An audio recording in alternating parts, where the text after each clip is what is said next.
En el nombre del Padre, del Hijo, del Espíritu Santo. Amén.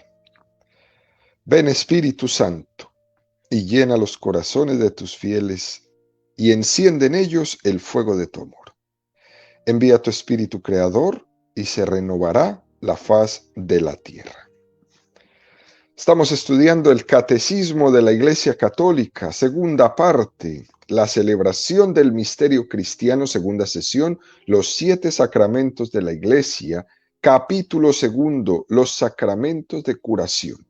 Artículo cuarto, el sacramento de la penitencia y reconciliación. Estamos ahora en el quinto apartado de este artículo, donde el Catecismo ha dedicado 6 números al estudio del tema que tiene como título diversas formas de penitencia en la vida cristiana. El día de hoy vamos a profundizar en el último número de este apartado, en el 1439, con el tema el proceso de la conversión y de la penitencia, descrito por Jesús maravillosamente en la parábola llamada del Hijo Pródigo. Número 1439 del Catecismo dice: el proceso de conversión y de la penitencia fue descrito maravillosamente por Jesús en la parábola llamada del Hijo Pródigo, cuyo centro es el Padre Misericordioso. La fascinación de una libertad ilusoria, el abandono de la casa del Padre, la miseria extrema en que el Hijo se encuentra tras haber dilapidado su fortuna, la humillación profunda de verse obligado a apacentar cerdos, y peor aún, la de desear alimentarse de las algarrobas que comían los cerdos. La reflexión sobre los bienes perdidos, el arrepentimiento y la decisión de declararse culpable ante su Padre, el camino del retorno, la acogida generosa del Padre, la alegría del Padre. Todos estos son rasgos propios del proceso de conversión. El mejor vestido, el anillo, el banquete de fiesta, son símbolos de esta vida nueva, pura, digna, llena de alegría, que es la vida del hombre que vuelve a Dios y al seno de su familia, que es la Iglesia. Solo el corazón de Cristo, que conoce las profundidades del amor de su Padre, pudo revelarnos el abismo de su misericordia de una manera tan llena de simplicidad y de belleza. Este es un número extraordinario, queridos amigos, que nos presenta el Catecismo en esta mañana con una reflexión tomada de una de las parábolas quizás más enigmáticas del Evangelio. En este sacramento de la penitencia que estamos estudiando, se nos da ese mismo don que nosotros tenemos que mendigar en nuestro día a día, viviendo la virtud de la penitencia. Y nos podemos preguntar, ¿hasta tal punto tenemos conciencia de que la parábola del Hijo Pródigo es una página especial del Evangelio? ¿Hasta tal punto tenemos conciencia de que estamos en el centro, en el meollo, en el corazón del Evangelio? Hasta tal punto que este catecismo dedica un número completo, el 1439, solo a esta parábola, y el contexto es el del sacramento de la penitencia y de la conversión. Pocos pasajes del Evangelio pueden decir esto mismo. Quizás la parábola de las bienaventuranzas, pero pocos pasajes se toman en el catecismo como este del Hijo Pródigo. ¿Por qué? Porque este pasaje del Hijo Pródigo tiene que ser afrontado de una manera directa. Lucas 15, 11, 24. Dijo: un hombre tenía 2 hijos, y el menor de ellos dijo al padre: Padre, dame la parte de la hacienda que me corresponde. Y él les repartió la hacienda.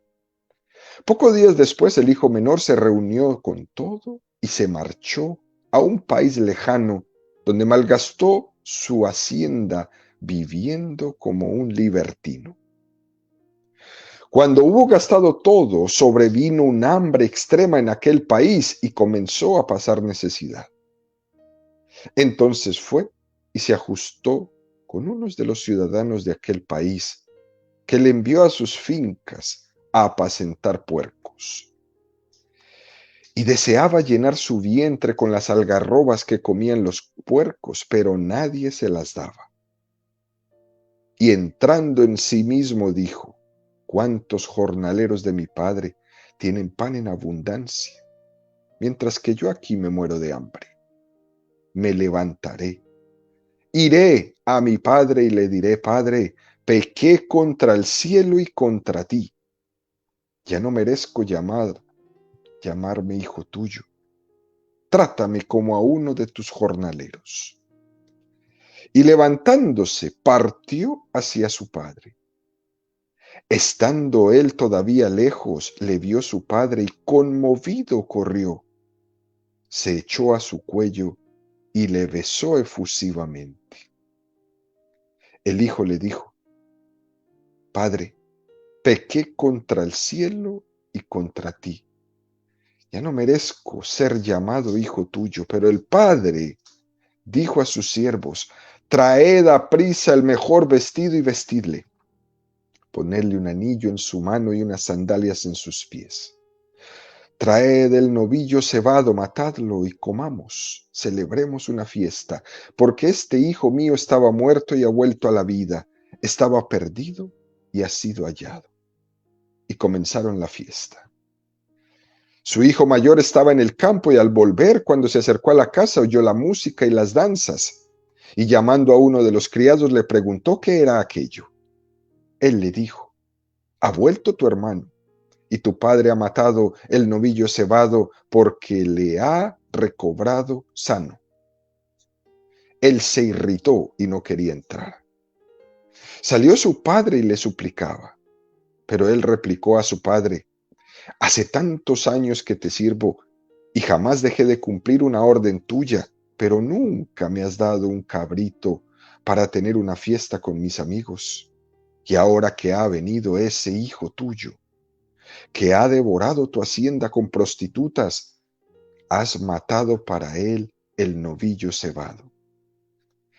Pero el padre le dijo: hijo, tú siempre estás conmigo y todo lo mío es tuyo. Pero convenía celebrar una fiesta y alegrarse, porque este hermano tuyo estaba muerto y ha vuelto a la vida, estaba perdido y ha sido hallado. Este texto extraordinario del Evangelio es un pasaje que nos invita a darnos cuenta de 3 cosas importantes en esta catequesis de hoy. 3 aspectos que a lo mejor los hemos leído tantas veces que pueden pasar un poco ya desapercibidos en nuestra mente. Primer aspecto: la fascinación de una libertad ilusoria. Así se describe la tentación que el hijo pródigo tenía para marchar de casa. La palabra fascinación puede tener la referencia a engaño. Es como cuando alguien va por el desierto y cree ver algo como una especie de oasis, y cuando llega ahí no hay nada. Detrás de la tentación siempre hay una mentira. Satanás es el príncipe de la mentira. Y para poder conducirnos al pecado tiene que mentirnos. Nosotros no somos tan tontos, ¿eh? Somos tontos, pero no tan tontos como para creer que si Satanás nos dice, te ofrezco el camino del mal, de la infelicidad, de la perdición, nos vamos a ir por ahí. No somos tan tontos como para creernos eso. Por tanto, Satanás utiliza la otra forma, él utiliza la fascinación, utiliza la mentira como forma de tentación. Promete una cosa que él sabe que no puede dar. Satanás sabe perfectamente que no nos puede dar la felicidad, pero a lo mucho puede ofrecernos un momento de placer queriendo sustituir la felicidad. Santo Tomás de Aquino decía, nosotros no nos entregamos al mal por el mal. Si así fuera, eso sería un pecado diabólico. Y el nuestro no es un pecado diabólico. A diferencia del pecado de los ángeles, que fue un pecado de soberbia, un pecado de maldad plena, nosotros, cuando nos entregamos al mal, lo hacemos siempre queriendo buscar un bien. El hijo pródigo no se marchó de casa con la intención de hacerle daño a su padre, no era el motivo principal, eso fue una consecuencia. Él se marchó de casa engañado por unos falsos cantos de sirena, por la fascinación de la libertad. ¿Le suena esto algo parecido, queridos amigos, a lo que sucede hoy? Hombres y mujeres en el mundo entero buscando y siguiendo cantos de sirenas. Pero lo que sí sabía el hijo pródigo es que haciendo eso, marchándose de su casa, le iba a hacer un daño a su padre. Por tanto, el pecado era real. A veces se escucha por ahí personas que dicen, yo no tenía intención de ofender a Dios, por tanto creo que yo no he pecado.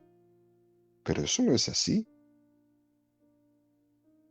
El hijo pródigo marchó de casa no por ofender a su padre, pero sí sabiendo que se iba y que eso iba a hacer sufrir a su padre.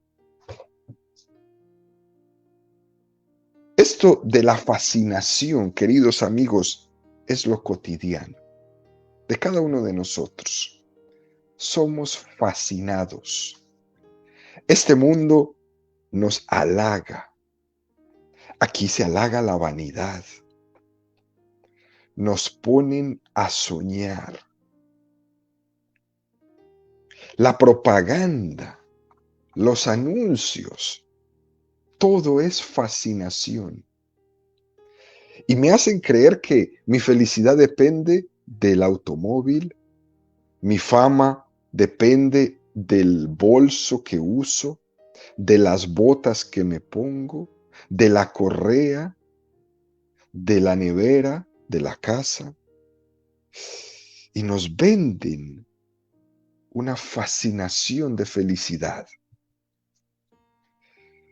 Y esa fascinación nos hace perder la conciencia de la realidad. Y ahí vamos y nos endeudamos, buscando la vanidad y buscando eso que supuestamente me hace feliz y me endeudo, me salgo de mi realidad, me gasto más de lo que me gano, me salgo de la realidad. El mundo promete cosas que no puede dar. Y Satanás, príncipe de este mundo, ¿eh? Son sucedáneos. Como no puede dar la felicidad, el dinero no da la felicidad, pero es lo único que nos consuela de no serlo. Y claro que estos sucedáneos no dejan de ser más que pan para hoy y hambre para mañana.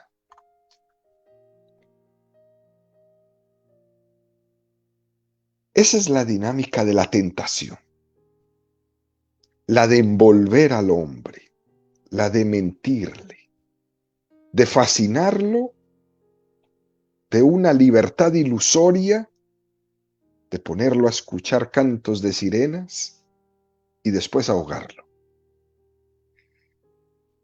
Y aquí podemos, queridos amigos, entrar un poquito en cuál es el concepto de la libertad. El hijo pródigo ha sido engañado por el tentador hasta el punto de creer que la libertad es hacer lo que le da la gana. Y en la casa del padre, él no podía hacer lo que le diera la gana, y por lo tanto él pensaba que no era libre. Y eso era una gran mentira. El verdadero concepto de libertad nos los va a regalar San Agustín. Dice San Agustín, la libertad es la capacidad de determinar nuestra vida para el bien. Suele ocurrir que eso de ser libre son las ganas de hacer de uno lo que quiera, lo que le apetece. Pero tenemos que poner mucho cuidado, queridos amigos, con estas ganas, porque esas ganas pueden ser tu peor cárcel. Ese impulso, ese deseo, esa apetencia, esas ganas pueden llegar a ser tu peor cárcel. El hijo pródigo es engañado hasta el punto que ha llegado a sentirse esclavo en la casa de su padre, sabiendo que ahí en la casa del padre era plenamente libre. El ejemplo de esto es que en el cielo, que es la casa del Padre, en la parábola del Hijo Pródigo, en el cielo no podemos pecar. Y se podría decir que en el cielo entonces no somos libres, pero no es así. Allí seremos perfectamente libres, porque la libertad no consiste en no poder pecar, sino que el pecado es una limitación a nuestra libertad. Esto es muy importante, queridos amigos. Y todo esto lo que supone es que necesitamos hacer una purificación auténtica de ese concepto que tenemos de libertad y no dejarnos engañar. Muchas veces se entiende eso de libres para el bien y libres para el mal. No. Eso es confundir la libertad con la autodeterminación. Yo me determino, pero una cosa o para su contraria.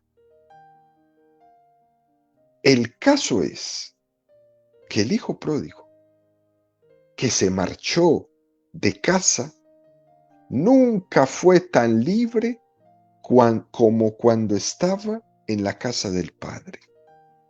Nunca. Volvemos y repetimos. ¿Qué es la libertad?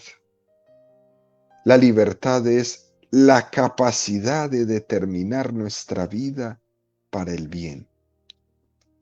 Y si no determino mi vida para el bien, entonces estoy obrando el mal. Segundo aspecto interesante que tenemos en esta parábola: el abandono de la casa del padre. En la parábola que hemos leído al inicio, dice así: y el menor de ellos dijo al padre: Padre, dame la parte de la hacienda que me corresponde. Y él les repartió la hacienda. En otras traducciones, esta hacienda la ponen traducida como herencia, ¿no? Hacienda, herencia.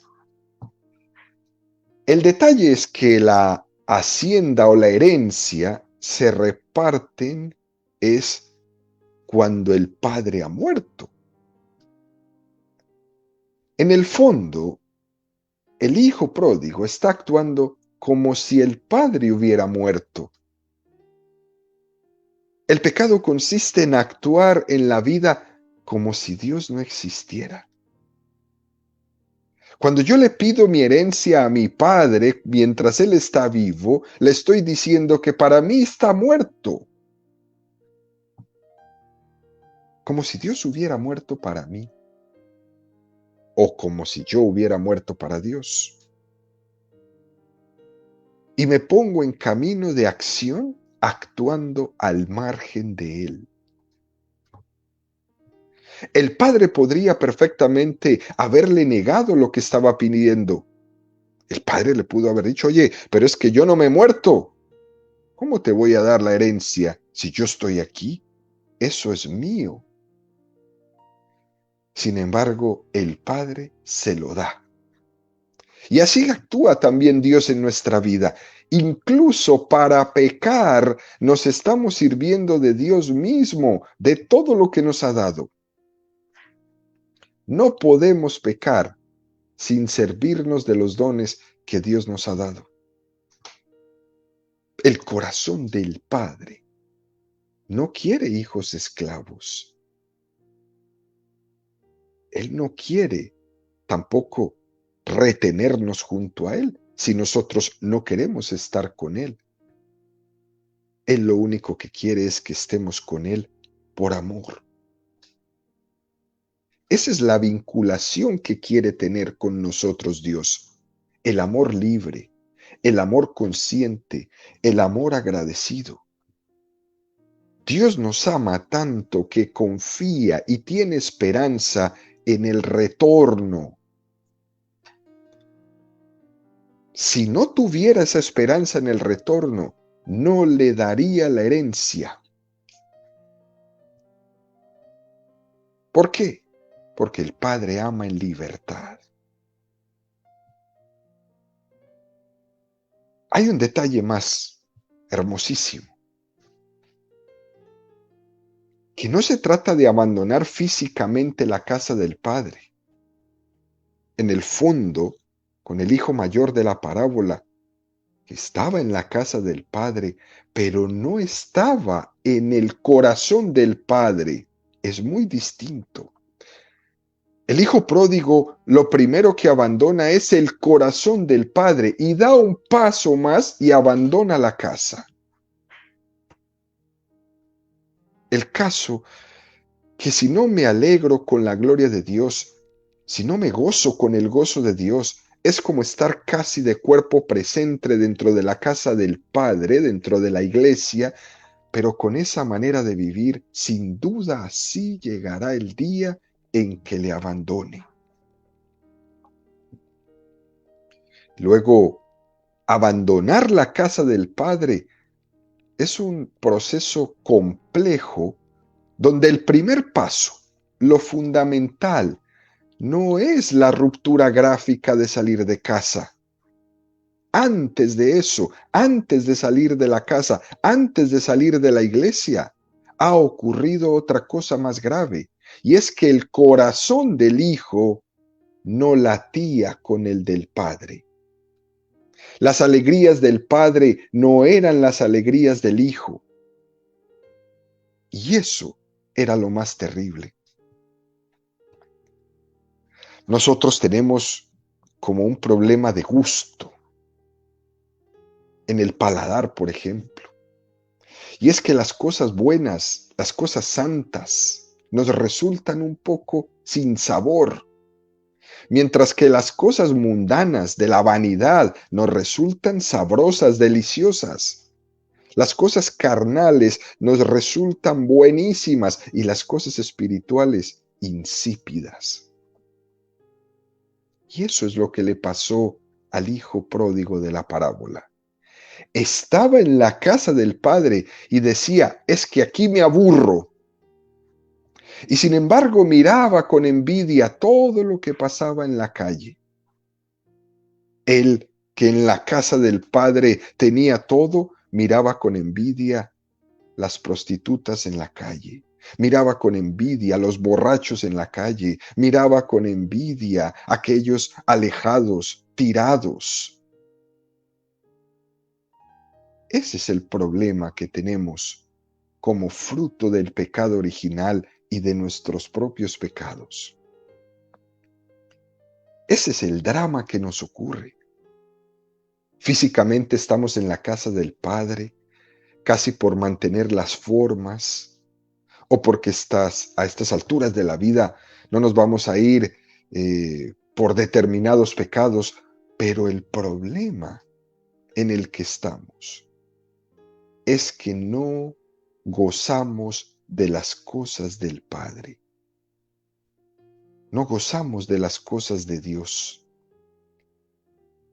Y ese no gozar, no estar en la misma sintonía del corazón del Padre, es la tentación más grande y es la tentación que tuvo el hijo pródigo. Ante esto, podemos hacernos una reflexión. ¿Las cosas de Dios son mi gozo y mi alegría? Lo que rezamos, por ejemplo, en el Salmo 20, el Señor es mi luz y mi salvación. ¿Eso será verdad en mi vida? Tercer aspecto que nos regala en el día de hoy esta parábola del hijo pródigo. La miseria en que el hijo se encuentra tras haber dilapidado su fortuna. Esto es muy impresionante, porque el hijo sale de la casa de su padre rico. Al principio se cree un rey y todos se ríen de sus gracias. Le adulan, le tratan bien y uno se cree esas mentiras que todos le quieren. Nosotros tenemos una tremenda capacidad de mentirnos a nosotros mismos. Y cuando uno está en medio de toda esa vanidad a su alrededor, uno se convierte en una persona muy manipulable. Cuando el hombre abandona a Dios y se entrega a la vanidad, uno se vuelve muy manipulable. A alguien le halagan un poco la oreja y se va detrás, siguiendo los cantos de sirenas.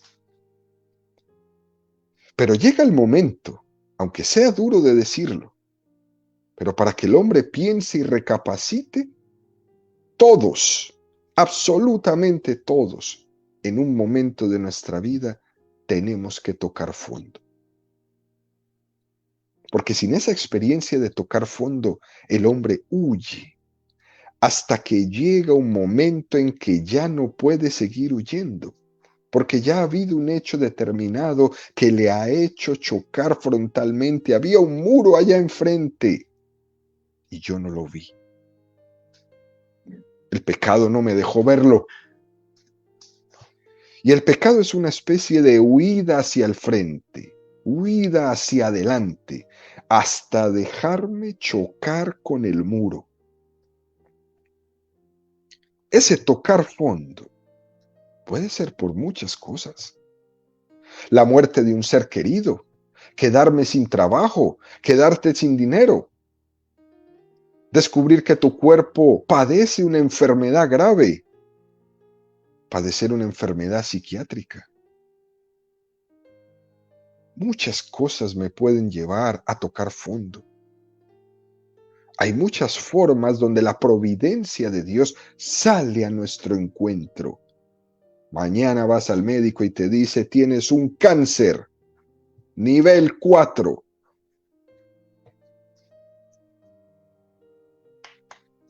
Y cada uno podemos tener una circunstancia en la cual tocar fondo, que para nosotros puede parecer una desgracia, pero en el plan providente de Dios es un llamado a que regreses a la casa del Padre. todo sirve para bien para aquellos que aman al Señor. El Señor puede salir a nuestro encuentro también disfrazado de fracaso. Y es lo que le ocurrió al hijo pródigo. Yo lo tenía todo. Y aquí me veo sin dinero. Soy un desgraciado. Aquí en este país no soy nadie, decía el hijo pródigo. En el mismo momento que se quedó en la miseria. Y es ahí donde se ve la maldad de Satanás. Satanás, una vez que te tiene agarrado, te desprecia. Satanás te halagaba mientras no te tenía, pero una vez que te tiene, te desprecia. Esa es la realidad del demonio. Primero te halaga los oídos, te da todo lo que quieras, te da todo el placer que necesitas, y cuando ya has caído en la tentación, te desprecia. Y esa es tu destrucción. Esa experiencia de que una vez que el demonio ya te tiene y te desprecia, es la que vivió el hijo pródigo, cuando se dio cuenta de la mentira en la que estaba viviendo, que todo era una fascinación, que todo era un show, un montaje, que no era verdad, que no era real. Y lo duro de todo esto es que hasta que no nos pegamos el golpe, no nos enteramos de las mentiras que nos hemos creído por 40 años y del poco caso que habíamos hecho a todas las voces que en mi camino me estaban diciendo, por ahí no es. El hijo pródigo había escuchado en casa de su padre muchas veces esas palabras, ten cuidado. Ten cuidado con la tentación, ten cuidado con esas compañías con las que te juntas. No te dejes deslumbrar por el dinero, no te dejes deslumbrar por la fama. No te dejes deslumbrar por los cantos de sirena. Su padre se lo dijo una y otra vez. ¿Y qué le contestó? Sí, papá, me lo has dicho 100 veces, ya cállate. Pero Dios tiene paciencia y espera que cada uno madure y que comprobemos por nosotros mismos que lo que Dios nos había dicho era verdad. El hijo pródigo hace experiencia al tocar fondo de que todo aquello de lo que su padre le había advertido, todo, absolutamente todo era verdad, y que la fascinación que había recibido del demonio, todo, absolutamente todo era mentira. Y para tener la capacidad de juzgar la mentira, muchas veces, hasta que no vemos el rostro del mal enfrente, hasta que no lo experimentamos por desgracia, uno no tiene la conciencia auténtica de todo aquello que le rodeaba. Pero cuando se descubre la voz del Padre, entonces uno puede con esperanza mirar y emprender el retorno. Vamos a dejarlo aquí, nuestra catequesis del día de hoy. La continuaremos mañana sobre esta parábola del hijo pródigo.